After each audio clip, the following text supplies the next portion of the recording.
Hi, I'm Shelley Maurer, And I'm Cher Emmerich. Welcome to Life Lessons from Pickleball, where we engage with pickleball players from around the world about life on and off the court. Thanks for joining us. Oh, welcome everyone to Life Lessons from Pickleball. We are really excited to have the amazing Joyce Jones joining us today. And not only Joyce, but also her daughter Sandy. And we hope Sherry can join too. She's having a little tech difficulties, but if she pops in, we will love it.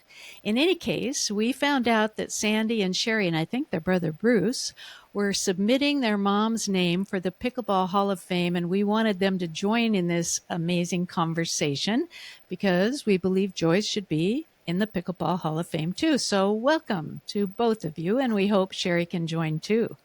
Yes, how fun to have you guys with us. Joyce, you are 94 years young and you've lived in Seattle all of your life. You're a mom, a grandmother, and you're an icon in the pickleball community. Before we get into your pickleball journey, tell us about your early life as an athlete. What sports did you play? Well, before we do that, I'm also a great grandmother. Oh, Great can't forget. grandmother, we can't. three, Wow. three great grandchildren. Yes. Wow, that's so cool. Um, well, I started in high school playing badminton, and I could beat any boys in high school. And so I thought I was pretty hot stuff. And I met my husband to be roller skating. He was a sailor in the Navy. And then I found out that he played badminton. And before that, we made him an honorary member of our skating club because he could do all the dance steps that we could do. So he became an honorary member of our group. And then I found out he plays badminton. So I challenged him to a game. And so his parents ran a badminton group at their church, the University Methodist Temple. And so he took me over there. And not only did I not get a point, but I didn't even get to serve the bird because he won the toss and won 15 straight points. So I found out I wasn't such hot stuff after all. So I eventually married him. And as soon as I got out of high school, and I didn't mind his beating me.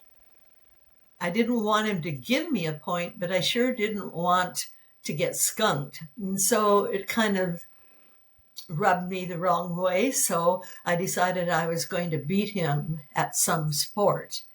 And he had to work and I had leisure time. So I decided to practice different sports that I thought I could get fairly good at. And so over the years, after we got married, I challenged him to racquetball, table tennis, tried every bowling. I tried every sport that I could do anything in or play decently. And he beat me in all of them. And so when he got an infected kidney and had to have it removed, and so at his 2-week exam, he jumped up on the table and the doctor says, "My, you're certainly spry for just having major surgery 2 weeks ago." And Don says, "Does that mean I can play tennis?" And the doctor looked rather skeptical, but he said, "Well, when did you think you wanted to try?" And he says, "Well, I can get a court in 10 minutes." Because at that time, we did own a tennis club on Aurora and 115th. He always loved to say that our members went from the womb to the tomb because Northwest Hospital was on one side of us and the cemetery was on the other. And so anyway, we did go out and play then. And the doctor says, play very carefully now, please, and don't push yourself too much. Well, I didn't think about him. I thought about this being the time I was going to beat him. And so we played for a whole hour, and I didn't beat him. Oh I my sat gosh. down on the court, and I said, okay, Don, you're going to live and die in your glory because I'm not going to be able to beat you at anything. And he did. And so anyway, then I started playing tennis when we bought the tennis club. I was 46, and both Don and I decided if we're going to own a tennis club with a few of our other friends, that we should probably know how to play tennis. And so we started playing tennis. And then when, actually, Don grew up playing with Joel Pritchard, the inventor, and Inventor of pickleball. playing badminton. Uh-huh. And so when he invented pickleball, it was in 1965, and we were still both playing badminton and tennis. And so we really weren't interested in tackling another sport because we didn't have time to play anymore. So Joel didn't teach us the game of pickleball until 1980. Oh. And so I've been playing it for 44 years now. Wow. And I absolutely love it. And once I started playing pickleball, I started also working for it and volunteering constantly for it. And I dropped my work with badminton and tennis, but I'd given a lot of years to those two sports. So that is pickleball awesome. is my my baby now. So It's your passion. And you've So I taught have to- everybody in your family, right? You've taught your I did. Sandy, Yes. did you have a teacher mom? Yeah, actually, they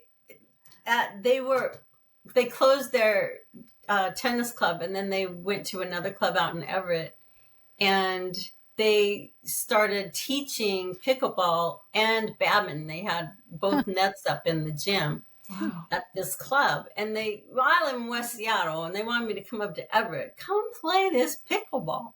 So finally I went up there and I played, and it was really, really fun. And I think the second time I went up there, I played pickleball, and then I went to play badminton. I could not hit the bird on the strings the entire game. So I've never played badminton again since. That's true. That's true. She swung and missed, and she'd played badminton all her life, and yet she swung and missed and swung and missed. I couldn't go from the paddle to the racket. But she did great in pickleball. That's so So funny. then I really never played pickleball again for years and Badminton. years. No, I never played pickleball for Oh. years.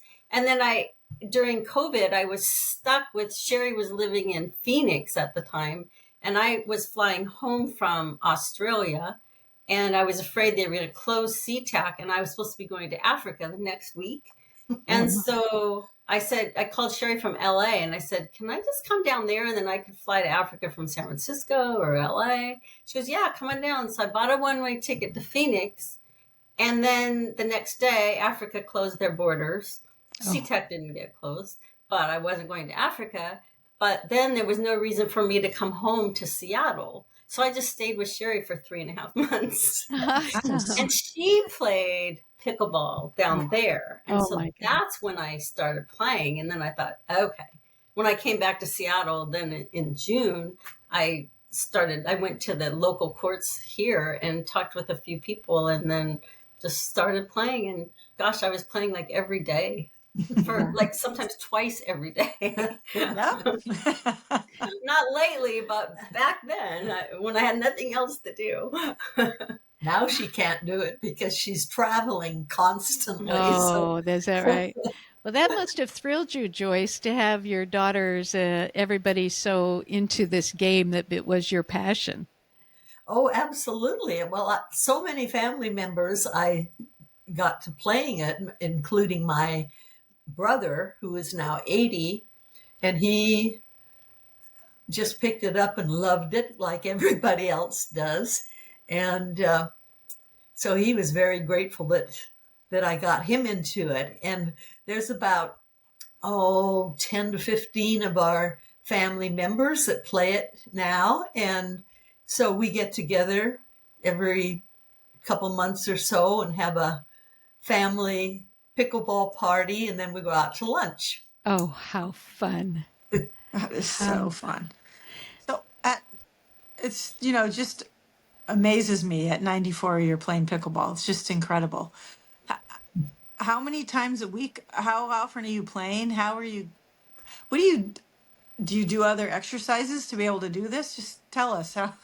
We all How want are to you play doing this, pickleball Joyce? till we're, yeah, No, I only play it 2 or 3 times a week, that's a lot. but I am thinking about, I have a lot of arthritis in my hands, and that's why I had to quit tennis, because I quit it 2 years ago, because the arthritis, the tennis racket was so much heavier than the pickleball paddle.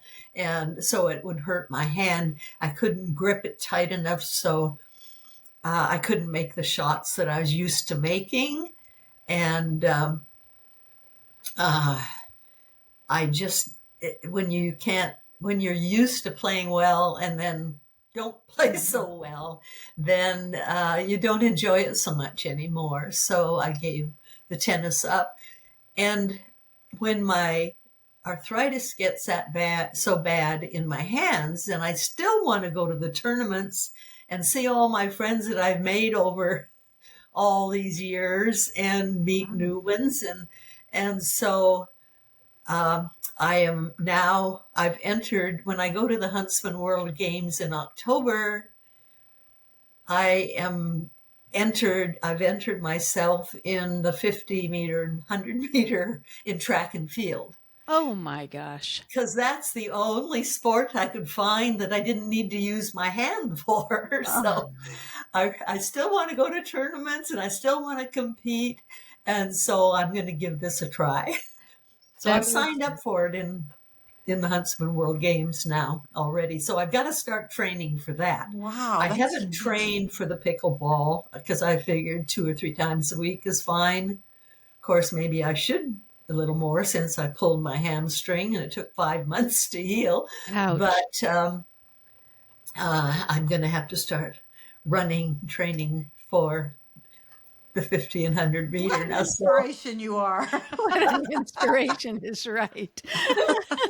Well, I have such a wonderful life. I have all my life. I mean, it's just, I feel so fortunate to still be able to do this. So I'm really a lucky, lucky person. And I have a great family, just wonderful family. And I can't think of anything more to make me happy than how I am right now. Oh, I wanted to add, in training, she was living on the 6th floor of her building, and she was trying to build up her endurance and stamina, and she would take the stairs instead of the elevator up and down in her building. Wow. 6 floors. Oh my gosh. Well, yeah, I guess I did do a little training. Yeah. So you have a really fun story about a birthday celebration at an event, at a tournament. Can you tell that story? Okay, I will. I'd love to. I went to Mesa 2 months ago. Let's see, 3 months ago, which is a qualification tournament for the Pickleball Nationals to be held in Mesa in November. And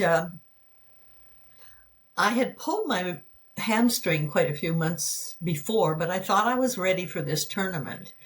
And I played with in ladies doubles with a partner who was 75. And so we had to play in the 75 to 79. And she was a 4.0 ranked player, and I'm a 3.0. So I had to play up to ranking divisions and in the 75 to 79 age division. And we ended up winning the silver. Congratulations. Which was more of a shock to us than anyone, I think. We did not expect that at all. And so I thought it's going to be a great tournament, but I pulled my hamstring again. And so the next day was mixed doubles. And I told my partner that I would be out on the court with them. In 75s and above, you don't have to win. All you have to do is play in the event. Oh. And then you qualify, because they're trying to build up the older age divisions, the tournaments in the older age divisions. So there was 91. And he was 91. Yeah. And Gil is 91, my mixed doubles partner. And in order to qualify, we had to play a match. And so we went out, and his best shot is serve. Very fast, very tough, very seldom misses. People have a hard time returning it. But it was tremendously windy that day, one of the windiest days I've ever played in. But I told him, I will stand out there if you want me to so you can qualify, because we wanted to play together in the nationals. And I'll hit anything I can reach, but I can't move. And so he said, that's fine. But when he's an indoor player, he does not like to play outdoors. And so with the wind as it was, he got one serve in the whole game. And of course, I couldn't hit much. So we were pretty discouraged after this mixed doubles. And we came off the court. And here greeting me were two gals from the committee, the tournament committee, and they presented me with this lovely basket of goodies. And it had in it a pickleball paddle. And on one side of it said, "Happy birthday, Joyce." And the other side said, "Blue Zone Kitchen." And so on the loudspeaker, there were 41 courts there, and you could hear the loudspeaker from court 1 to 41. Wow. And they announced, "We would like to welcome Joyce Jones to our tournament. She is playing singles, doubles, and mixed. And she is also celebrating her 94th birthday today." And so we want you all to wish her a happy birthday. Oh. And you can recognize her because she always wears a sparkle hat at the tournaments. Oh. And so there were 1,300 players in that tournament, and there must have been half of them at least that wished me a happy birthday on that day and the next day. If they missed my birthday, they did it the next day. So it started out very discouraging tournament and ended up one of my very favorites. Oh, that is such a sweet story. And do you still play with that paddle? I do. I love it. I didn't think I'd like it because it's heavier than my one I was using. 2 ounces heavier. Wow. The one I was using was 8.3, and this one was was 7.3, and this one was 9.4, I think. And so I checked with I loved it. And so I thought I better check and make sure it's okay to play in tournaments with it. Oh, yeah. and it wasn't. Oh. And so I told her, I can't play with this because I can't practice Right. fun games and then go out in a tournament and play with another paddle, my old paddle. And so she says, oh, no problem. We'll get you a new one. Oh, wow. And so I said, okay, well, if you do, put it in between like 8 ounces so that it'll be heavier than the one I was using, but not as heavy as the one they got. So they're working on that right now. And Oh, they're nice. sponsoring you? Pardon? And they're sponsoring you? They are sponsoring me. Yes, they're giving me all the free coupons I want for their meals. The Blue Zone Kitchen, I should explain, is the 6 places in the whole world that have the most people living there over 100. Wow. And one is in California. I can't remember the In name of Loma it. Linda. It's Loma Linda. Oh, is it? Yeah. Oh, good. Mhm. Good for you. You Yeah. know about it then. Yes. Okay. So anyway, they're sponsoring me. They must have had at least a dozen things in the basket, and then they're giving me coupons for all the free Wow. food. And they have a cookbook that's fantastic, and has all of the recipes that these 6 places eat, the foods that they eat. And and I don't know what more they're going to do, but they're going to at least give me a new rack, new paddle. That's pretty sweet. But I have a couple other sponsors too.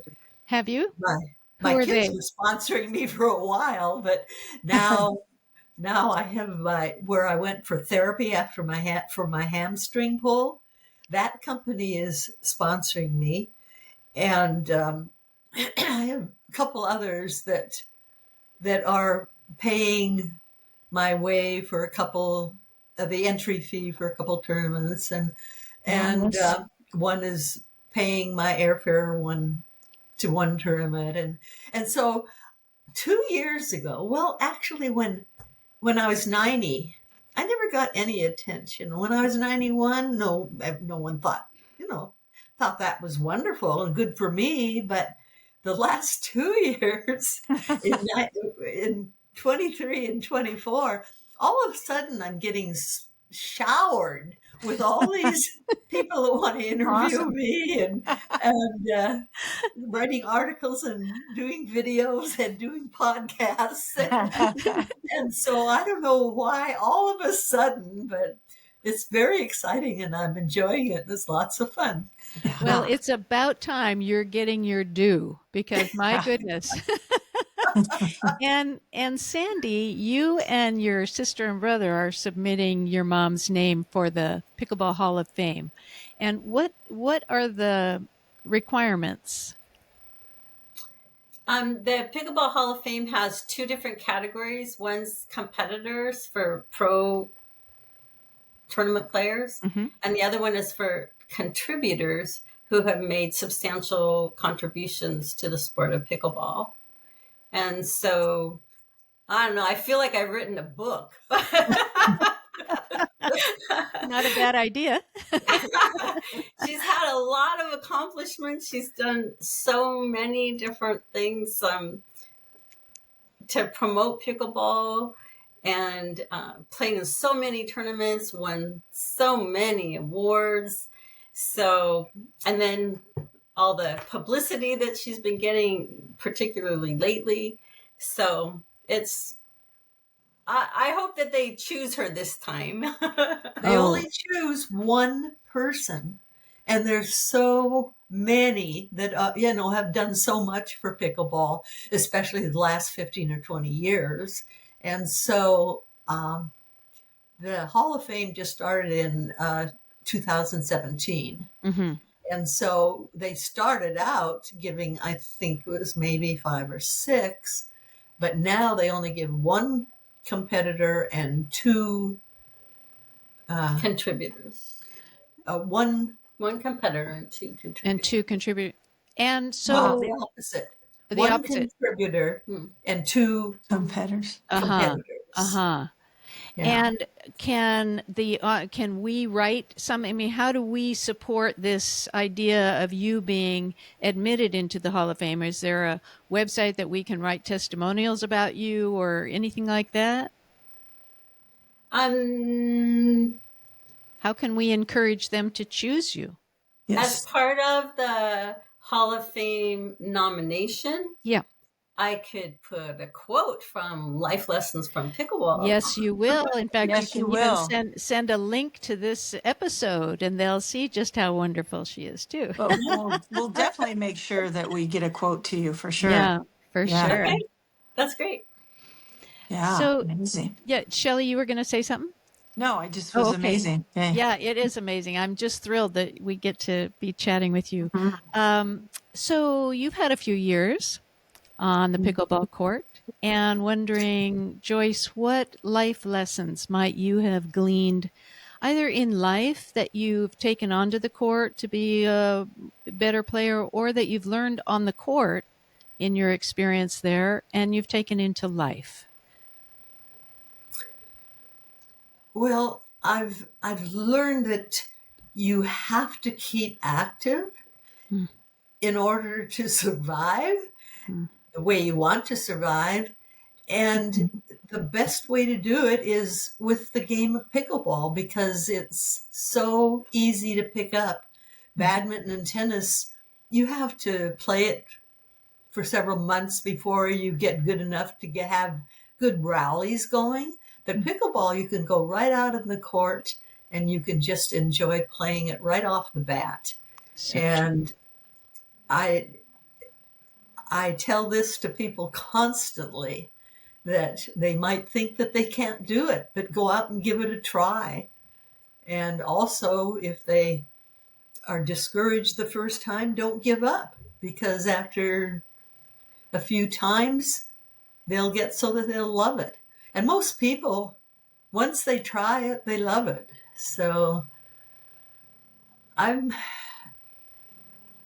just feel like it's something that everybody should try. I agree. Crying. Oh, you really touched her heart. Yeah. Oh, so true.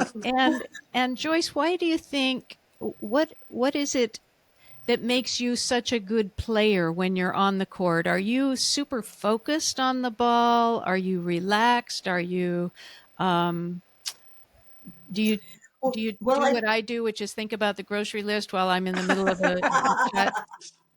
I don't get nervous because I've played tournaments all my life. So I never get nervous, and that really helps me a lot.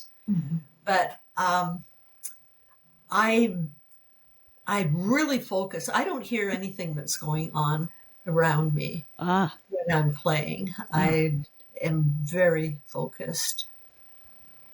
That's huge. She's a tiger and wants to be a winner. Very motivated.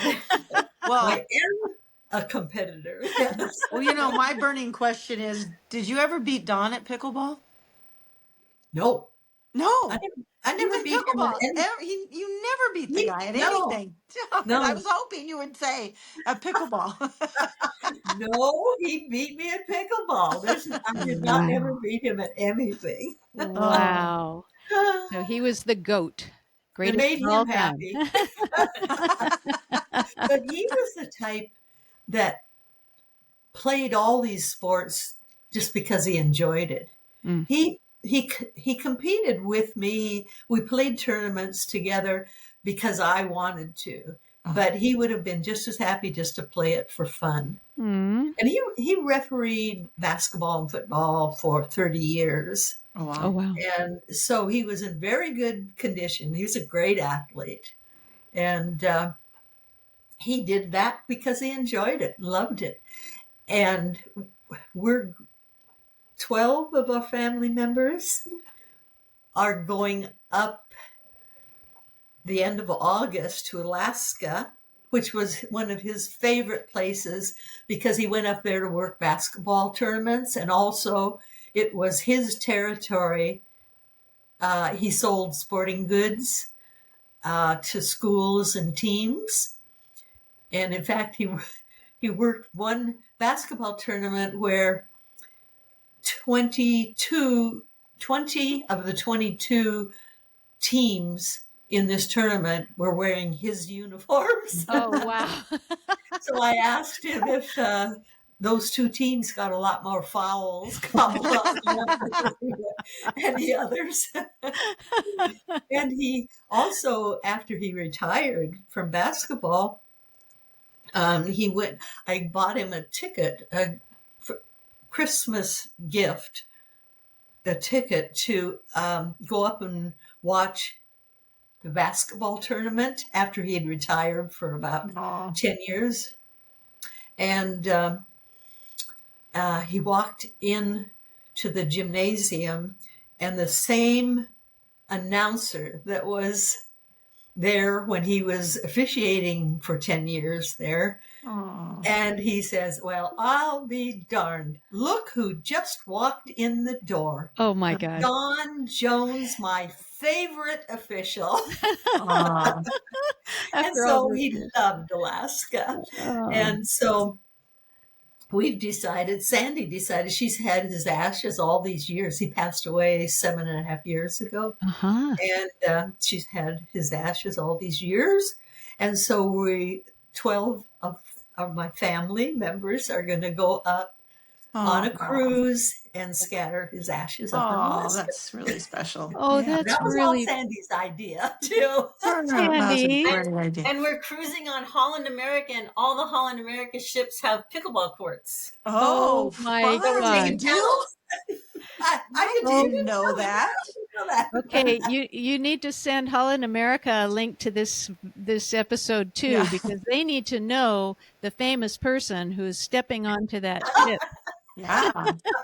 Good point. I never thought I was a cruise person, but now I think I am. I know. Now they have pickleball courts. Have pickleball courts, we'll travel. Yeah. Oh, what a lovely idea. And oh my goodness, I just know that your dad and your husband and dad is going to be there with you, just celebrating that whole experience is my bias. Thank you. Oh, that's really lovely. I can't believe that the time is almost up. But before we close, what encouragement might you have for people of all levels and ages and abilities who are kind of nervous about trying pickleball? Well, I think I kind of hit on that before, that I talk to people all the time about trying it, and even if they think they can't do it, to give it a try. And I do have 3 extra paddles, so I always offer, to give them a paddle, let them try it. They don't have to buy anything, and just go out and give it a try. So there are several. I live at North Home, and there are several who want to go and watch me play, and I could probably get them out to hit a few, but I play for 2 or 3 hours, and I know that they would never want to stay that long, so I can't really take anyone with me, and they don't drive, so I haven't been able to get that worked out. But everywhere I go, everybody I talk to, I always tell them what a great game it is, and that they absolutely have to give it a try. Well, anyone who watches or listens to this will be inspired to do just that. Yes. Thank you. Oh, thank you so much. Thank you, both of you. Sandy, thank you so much. And we feel Sherry and Bruce with us and with their loving energy. And Joyce, like Shelley said, you are a total inspiration. And I have no more excuses. I guess I just have to exercise and get out on the court. And oh my goodness, such an inspiration. And we look forward to the ceremony when you are inducted into the Pickleball Hall of Fame. Yes, we do. Well, thank you. I would be very excited and thrilled if it happened, but I'm not counting on it because there's so many others that have been working hard on pickleball too. So No doubt, but we believe it's your turn. the deadline is just a few days away. And so I think it takes a month or so for them to decide who the finalists are. Okay. And so we can let you know when we hear something. Absolutely. And we'll see you on the court. Yes. Okay, sounds good. Thank you. Thank you so much. Thank you. Thank you. And thank you to everyone who's been listening and watching. Wow, if you weren't inspired today, there isn't anything that can inspire. My goodness, 94 years old, and we are just delighted to have had you today. Bye, everybody. And hey, by the way, stay tuned because we have some information on how you can be supporting this podcast. Thanks so much. Bye-bye. If you love our podcast, we'd be so grateful if you'd take a few seconds to follow or subscribe to Life Lessons from Pickleball. This ensures you'll never miss an episode and helps us continue these wonderful conversations. On Apple Podcasts, Spotify, or wherever you listen, go to the show page and tap the follow button in the top right corner. And on YouTube, click the subscribe button under any of the episodes. Thanks so much. Hope to see you on the court.